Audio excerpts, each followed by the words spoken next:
各位老細精神，今日同大家整翻道靓菜。天气热了，再给它配上2瓶啤酒，那就更爽了。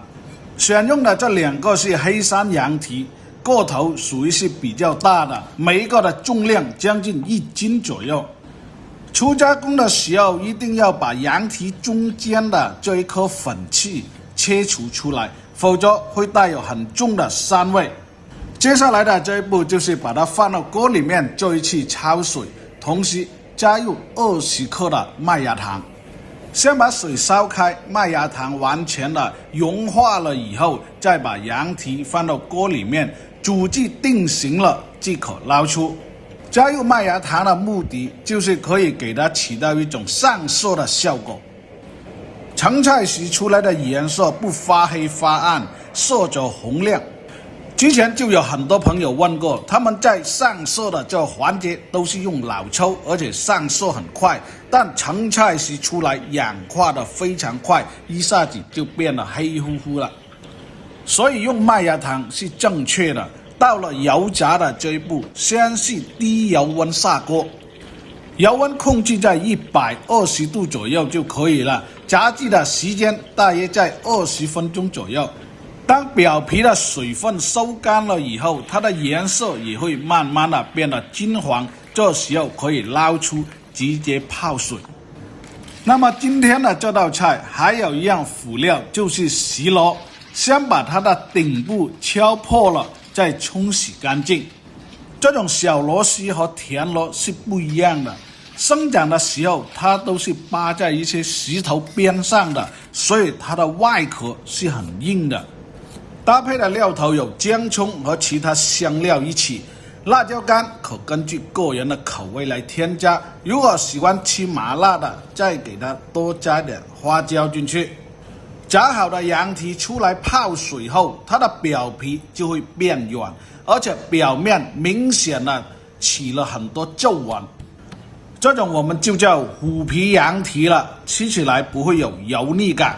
其实在油炸的过程当中，已经是把里面的油脂肪全部炸出来了。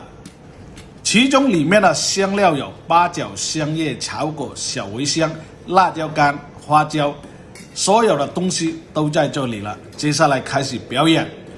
锅中放入冷水，加少许的米酒，再把西螺放到其中，水开后煮至20秒左右即可把它倒出。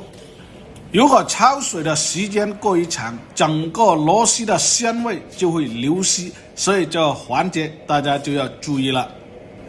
接下来的这一步就是把锅再次烧热，加入适量的冷油，把提前准备好的所有配料放到锅里面煸炒出香味。但是每一样的配料干湿度不一样，所以就要分先后的加入了。只要把香料炒热了以后再焖制，不单是它的香味会更浓郁，而且释放出来的时间也会更快。料头炒至充分出味了以后，再把螺丝倒入其中一起翻炒，同时加入适量的米酒，可以起到一种去腥增香的作用。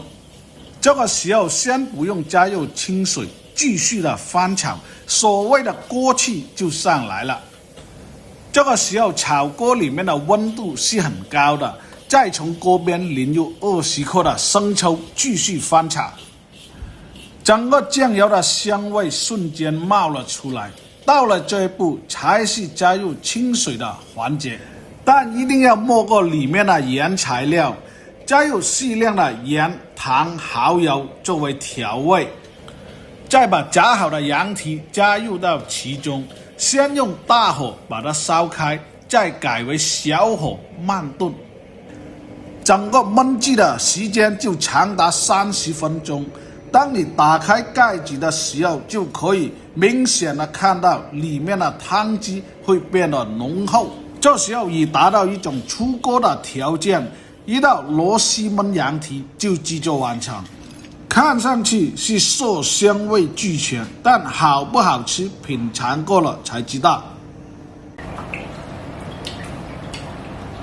这个羊蹄啊是很酥的，而且很入味。这个螺丝的鲜味已经是给它吸进去了。有喜欢的朋友可以尝试一下。